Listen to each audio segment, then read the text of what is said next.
Is the story of the Iranian regime over? Hundreds of thousands went out to more than 80 protest hotspots all across Iran in the last 24 hours.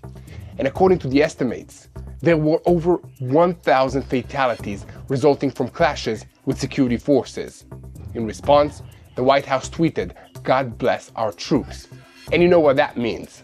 The Shah's son also sent a message saying to the protesters that international support will come. Freedom is near.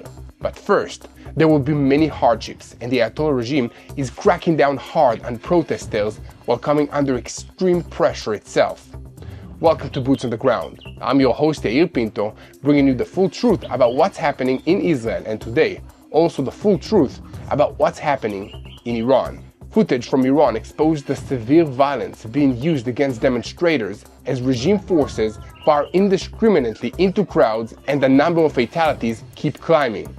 In some videos, relatives can be seen sobbing next to rows of unalived protesters.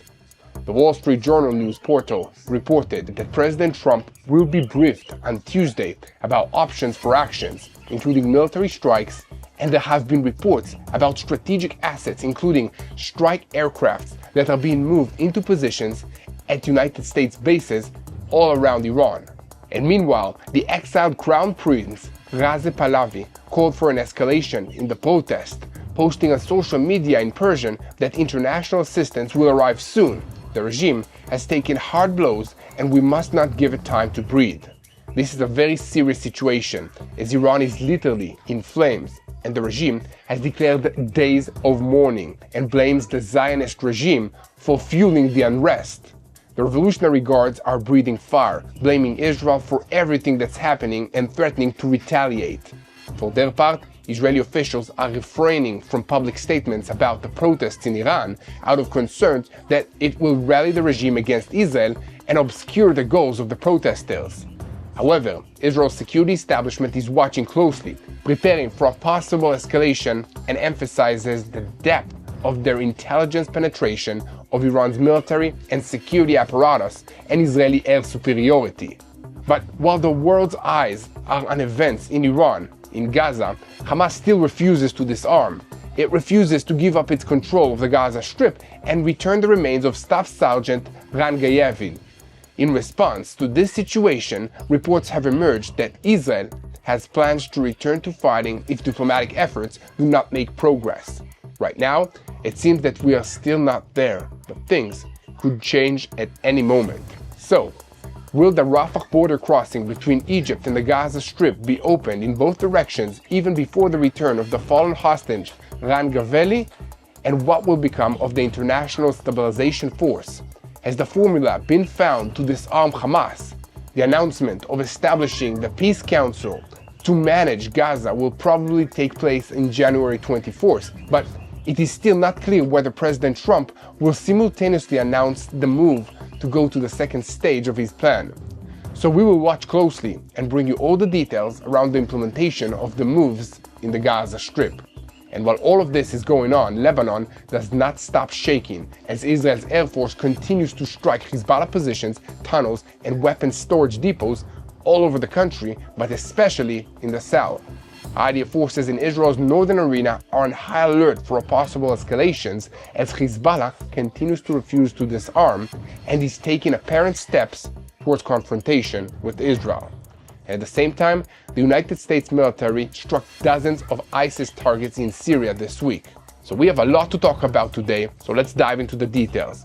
I'm Yair Pinto, and this is your Boots on the Ground report about everything that's happening in Israel on day 829 of the war against Hamas, Hezbollah, the Houthis in Yemen, the Shia militias in Iraq, and all the other armed groups in this region that are taking their orders from Iran's Revolutionary Guards, who are collapsing right now in Iran. At these very moments, and hopefully they'll take the rest of the crumbling axis of evil down with them. Before we begin, I want to call on you to keep spreading the truth, share and follow us, and most importantly, do not forget to click that subscribe button so that you stay tuned to the truth in real time and never miss another episode of Boots on the Ground. Now, we're beginning a report in Iran, where the streets are burning and the regime is responding with live fire, massive arrests, and an almost total information blackout. In the last 24 hours, reports have also surfaced about reinforcements being brought in for repression, not only local forces, but also assistance from external actors, including mercenaries and militias. This is as part as Iran's regular security forces are worn down and even refusing to carry out orders, so they bring on mercenaries from other countries. This is no longer just another wave of civil unrest. It is a collision between a public that feels it has nothing to lose and a regime that is afraid of losing control and is looking for a way to divert the attention to external issues. The picture from inside Iran is hard to obtain because the internet there has been dark for more than 3 consecutive days, and it's not a technical malfunction, but rather a deliberate policy of the regime to try to prevent the protesters from coordinating their activities and documenting the human rights violations of the security forces. When there's no documentations, there is room to operate with more aggressive repression. However, a few videos and testimonials are leaking that sketch a reality of an entire country on the verge of collapse of public order. The protests, which started in the capital Tehran, have now spread to over 100 smaller cities and villages all over the country of Iran. In one place, there might be roadblocks and marches, while in many others, there have been violent clashes, including exchanges of fire between citizens and security forces, and arson attacks against police stations and other government buildings. And amidst all of this violence, the number of fatalities have reached truly shocking levels. There is no way to know the exact number because the internet shutdown makes it impossible to gather exact data, so the casualty count ranges between hundreds to thousands. But according to human rights organizations that rely on information networks inside Iran, the numbers stand at least hundreds of fatalities and more than 10,000 arrests, with unconfirmed reports speaking of much higher numbers. Whatever the actual numbers are, there is no denying at this point that there has already been an exceptional amount of bloodshed and that will have consequences that can no longer be avoided. It might be impossible to turn down the flames of this protest, and one way or another, things will never be the same. For instance, testimonials from medical teams and hospitals speak of a situation where even basic treatments have become impossible because corridors are filled with severely wounded people, completely overwhelming the capability of the emergency room staff. Eye injuries from metal pellets are reported to be a common injury, indicating a sadistic policy of punishing protesters simply for being present at demonstrations, not just trying to disperse large crowds. And along these same lines, there are also testimonials about families having a difficult time gathering the remains of their fallen loved ones for burial. Some people speak of having to identify the remains of their loved ones through screens or rows of unalived people. Others speak of having to pay large amounts of money or other sums of goods to secure the release of a body for burial. This is not only a story of repression in the streets, it is a system that applies pressure even after death in order to create fear and intimidation. But when these stories spread by word to mouth, people are not intimidated, they're enraged. And so this is serving to enlarge the protests, not to weaken them. So all of this brings us to a very tough question. Where does this regime stand in regards to the citizens, and where do the citizens stand in regards to the regime? On the one hand, the regime is trying to present the protests as a localized economic problem, something that can be swallowed and managed. On the other hand, there's also the trying to present a narrative of the protesters as rioters, as terrorists, as agents of Israel, Britain, and America, and so on. Iran's president himself advanced this line when he spoke about foreign forces organizing local agitators to make trouble and accused the United States and Israel of directing the unrest. And at the same time, in parliament, there were calls of death to America, death to Israel, and the regime declared days of national mourning, not for the protesters who were terminated, but for the martyrs of the resistance against the United States and against Israel. This is a battle over the narrative and over truth. The regime needs Iranians to believe that the problems are coming from the outside, because otherwise it will have to admit to making its own mistakes and its own bad decisions. But the reality on the ground is pushing the regime to more extreme steps, even as there appears to be a growing reluctance among security forces to carry out orders to fire on protesters, and even switching sides, joining the protesters themselves. This has prompted a need to bring in more IRGC regular forces as besieged militias, as well as mercenaries and Shiite militias from Iraq and elsewhere, and possibly even Hezbollah, who will be more willing to use violence against the protesters in Iran. This is perhaps the strongest sign yet that the regime is feeling the pressure. At this point, we must mention the recent events which are having a serious impact on all of us, and that's the humiliation felt by many in the regime and amongst the general population due to the catastrophic defeat in the 12-day war against Israel in June, and the understanding that Iran's military strategic system was utterly crushed. When Iran's citizens smell weakness, they go out to push the regime harder. When the regime smells danger, it strikes back harder. So this raises the question of how Israel should react to what we're seeing in Iran. In Jerusalem, they are watching closely, but keeping a calculated profile. There are public statements of support for the struggle for freedom, alongside a sharp message: any attempt by the regime in Tehran to harm Israeli sovereignty or civilians will be answered with force. In the security establishment, they also note the fear of miscalculation or a scenario in which Iran misreads messages and decides to launch an attack in order to change the subject and divert the attention from their own internal issues.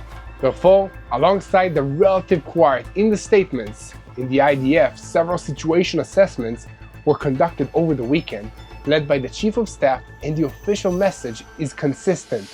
The protests are an internal Iranian matter, but Israel is prepared in defense, improving capabilities and also operational readiness at all times, and will know how to respond if required. And above all of this hovers the issue of what America might do next. In Washington, they are walking a thin line. On the one hand, the desire to signal to the regime in Iran that continued violence against protesters will carry a price.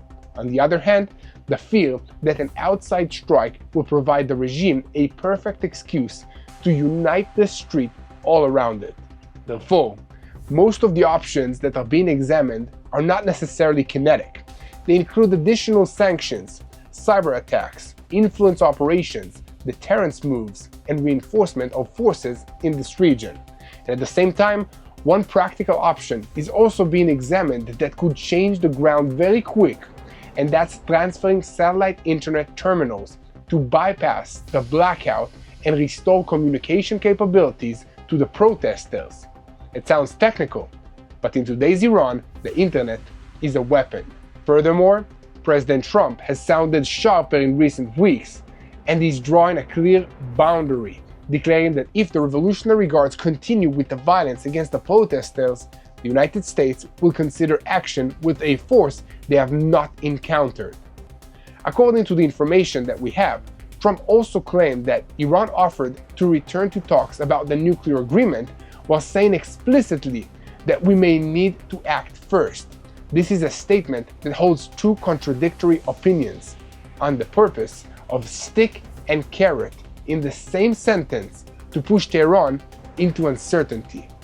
However, the signals on the ground do not remain only in words, as reports have emerged of significant movements of American aircrafts near the Iranian airspace, including refueling aircrafts and bombers that took off from the American base in the Gulf region. This does not necessarily mean that an attack is imminent, but it does send a powerful signal that adds pressure, and that is exactly the effect that Washington wants to create. It creates a situation where the regime will not know whether the threat is psychological or operational, and in parallel, Iran is trying to deter back. A senior Iranian official threatened this week that if the United States attacks Iran, will strike Israel and American bases in the region. This is a classic regime line to divert the discussion from the streets of the wall and to turn an internal protest into an external threat. I would add a quick comment here that it's very typical of the regime to talk tough in an attempt to look strong, but all they really accomplished with this kind of tough talk is to make it even more obvious to everyone that they don't have what it takes to back up their threats. I've said many times, talk is cheap, especially in the Middle East. And right now, the worthless real, the currency of Iran, is a great metaphor for the worthless talk coming out of this Ayatollah regime. All of that having been said, Israeli officials are trying not to become the side that ignites the fire, and that's not because Israel doesn't have a legitimate position, but because we understand the trap. If Israel enters with statements that are too big, the regime in Tehran will get exactly what it needs, an excuse to say it's a Zionist conspiracy, and to redirect the anger from the Ayatollahs to an external enemy. Therefore, the policy is to speak softly and rarely while maintaining moral support for the citizens of Iran, military readiness for defense, and quiet coordination with Washington. So, what will happen next? We don't know, but we will be here minute by minute to report to you all the truth from Israel and from Iran, because the Middle East is our neighborhood, and we are here to tell you about everything that's happening here. So, help us spread the truth. Make sure to like, share, and subscribe to TBN Israel on YouTube. And now, I want to speak briefly about one of our partners for today's video, Magen David Adom, because the threats from Iran and from Hezbollah are rising again. And when those rockets were fired last time, the first people out on the ground were volunteers of Magen David Adom. Before anyone else showed up, Magen David Adom medics were already treating the wounded, stabilizing the injured, and saving lives. They don't wait for it to be a safe situation. They just rush towards danger. That's who they are, and that's what they do. But being ready for the next attack, whether it's rockets, terror, or anything else, takes more than just bravery. It takes ambulances, armored vehicles, protective gear, trauma equipment, and trained teams ready to act at a moment's notice. Your support makes that possible. Go to SaveLifeIsrael.com. Help Magen David Adom stay strong, stay fast, and stay ready for whatever comes next. When time is short and lives are on the line, they're already underway. So let's make sure that they can keep saving lives again and again. Now, we are switching our focus to Gaza, where Hamas presents readiness for talks, but on the ground, it continues to organize and rearm. Israel also holds operational plans to return to a broad maneuver if the diplomatic track gets stuck. So, this is the test of Phase B of the ceasefire plan: Hamas's disarmament, control of Gaza, and the return of Staff Sergeant Ran Gayali. A return to another round of fighting is the other option. On that note, in recent days, the security establishment notes that Hamas is working to restore its capabilities. It pays salaries to terrorists, recruits new operatives, and restores parts of the tunnel infrastructure that was damaged. In areas where the IDF is not physically present, Hamas has managed to also restore production capabilities for weapons. This does not look like an organization that is giving up. This looks like an organization trying to get through Phase B without paying the price that Israel is demanding. And at the same time, Hamas signals that it is willing to discuss certain concessions, but it is not willing to give up its light weapons and basic military capabilities, including tens of thousands of AK-47 Kalashnikov rifles, machine guns, and sniper rifles. From Israel's perspective, this is a red line. In the security establishment, they say consistently, without meaningful disarmament, there will be no full IDF withdrawal and no international framework will enter to manage the Gaza Strip.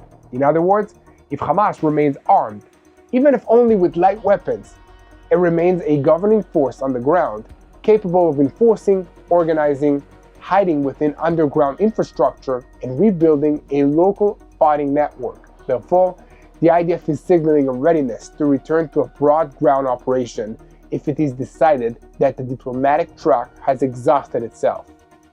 There has been no decision to launch an immediate operation, but the option is on the table, and the preparations exist.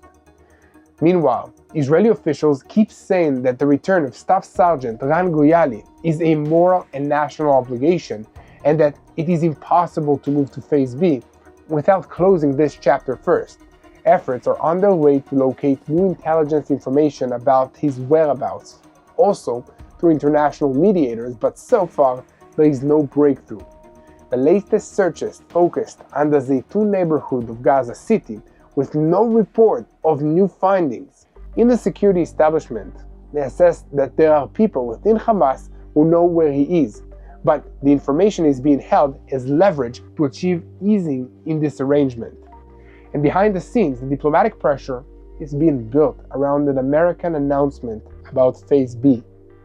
President Trump is expected to announce this week that it's time to move to the second stage of his plan, but it is still not clear whether this will happen immediately or later in the month.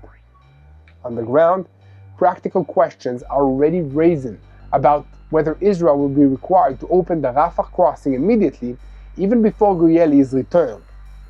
Sources involved in the matter say there is currently no expectation of this. Fencing the crossing, preparing infrastructure, and preparing to operate in both directions if and when this stage is reached. This also includes people exiting to Egypt and entering into Gaza, which is a significant change on the ground. And above all this hovers the question about temporary international stabilization forces, which is supposed to be part of the picture in Phase B. According to reports, there has been no major progress in establishing this force. Countries that expressed willingness to send forces in the past are now walking those commitments back, while some offer technical and medical teams instead of fighters, out of fear of being drawn into firefights with Hamas terrorists. However, a new player has entered this game, and that's Bangladesh, which informed the United States of America this week of a principal interest in joining such a force after a meeting in Washington with American diplomats. It is still not clear the scope of the involvement and what exactly they are willing to bring, but this is an interesting development. And at the same time, a civilian political framework is being established, the so-called Peace Council, or Managing Gaza, alongside a technocratic committee that will manage the Strip's affairs.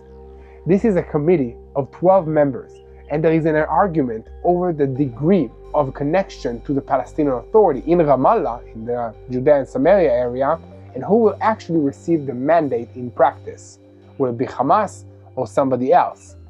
Also, according to the information that we have, names were presented and some were accepted while others were rejected, and the issue is moving back and forth between Israel, the United States, and the Palestinian Authority. In the security establishment, they are still waiting to understand what this will look like in practice, who will fund it, and who will stand on the ground against Hamas if it does not disarm. Here the Israeli public message also comes in, as Israel is committed to the diplomatic plan but demands necessary conditions for building trust. First amongst them, Hamas must disarm and Gaza must be demilitarized. In addition, Israel demands the Palestinian Authority stop incentives for terror, stop incitement, and stop a political campaign against Israel in international arenas.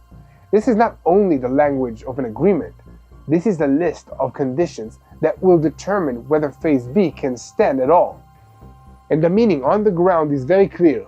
As Hamas is trying to stall, buy time, and enter the next stage without losing its weapons and its grip, meanwhile Israel is building levers around the issue of the Rafah border crossing, disarmament, and the last hostage. On the other side, if the arrangement does not take off, the operational plans are already ready. The question now is not whether the tension exists, but who will blink first, and whether the American announcement will set the arena or will ignite the strip again into a broad round of fighting unlike what we've seen until now. And here at TBN Israel, we will keep reporting on every detail moving forward, so keep spreading the truth. It is very important that you help us by subscribing to this channel and by sharing these videos. And now we are switching our focus once again to the northern arena, as the Air Force has been pounding Hezbollah targets in southern Lebanon over recent days, including underground infrastructure. At the same time, in Syria, the United States military struck ISIS targets with great force over the last 24 hours using piloted aircrafts, drones, and heavy munitions. The action in both arenas sent the same message: anyone who tries to rebuild terror gets precise fire before he gets back on his feet. So let's start with Lebanon briefly, because we already spoke about the bigger picture of the situation. In recent days, the security establishment noted that Hezbollah never truly disarmed. On the contrary, activity by the organization's operatives was identified at infrastructure sites that were damaged in the past in an attempt to reactivate tunnels and bunkers that were used to store weapons for Hezbollah. The assessment is that Hezbollah is also trying to extract from those same shafts equipment that survived previous strikes and to rebuild an offensive capability underground. And against this background, the IDF struck in several waves shafts and military sites in southern Lebanon. This included 7 infrastructure sites that were struck in several areas using more than 30 munitions.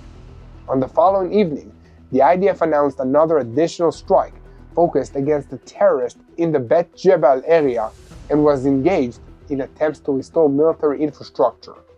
In the IDF, they noted that this is a violation of the understanding between Israel and Lebanon, and the statement also recalled that since the beginning of the ceasefire, about 400 Hezbollah terrorists have been eliminated, while hundreds of additional targets have been struck. This is exactly what brings us closer again to a decision point, because every restoration attempt raises the chances of expanding the operation. And meanwhile, beyond the eastern border in Syria, the United States carried out extensive airstrikes against ISIS targets as a continuation of retaliation for the attacks last month, which resulted in the loss of 2 American soldiers and a civilian interpreter. The Pentagon announced that about 20 aircrafts participated in the operation, including F-15E and A-10 strike aircrafts, AC-130G gunships, MQ-9 drones, and also Jordanian F-16 aircrafts. The forces launched over 90 bombs and missiles and at least located 35 targets of the terror cells and struck them, including weapon stockpiles, supply routes, and terror infrastructure. And in that same arena, the map in Aleppo is changing as fighters of the Syrian Democratic Forces left the city yesterday and El-Julani's regime forces completed taking control of the Sheikh Maqsoud and Asrifiya neighborhoods following a ceasefire with international mediation. Convoys of buses and ambulances transferred fighters and civilians to the northeast towards the Tabqa district, and during the evacuation, dozens of men in civilian clothing were arrested who were identified as members of the Asiyasha, while the organization claims that they are civilians who were forcibly displaced. The bottom line is that in the northern Israel part, the IDF must continue to close Hezbollah's operational tap, and in Syria, everyone is engaging in violent actions to try and shape the future of their own advantage, or what they can calculate to be their own advantage. So, who is likely to benefit from these events in Syria, and what effect might it have on the situation along Israel's northern border already in the coming weeks? We don't know. Let me know in the comments. But here at TBN Israel, we will be here to report on every development, and one thing that we can do for sure is uniting prayer. So let's pray for wisdom to our leaders, let's pray for safety to our soldiers, let's pray for our neighbors to have better leadership, let's pray for the people of Iran right now more than ever, as they're struggling to battle this dictatorship regime. Hello, this is Mati here in Jerusalem with TBN Israel. This is Yair Pinto from TBN Israel here in Jerusalem. TBN Israel is keeping viewers informed with Israel-focused news, culture, and what God is doing in this land. Support TBN Israel today online at tbn.org/Israel. Thank you.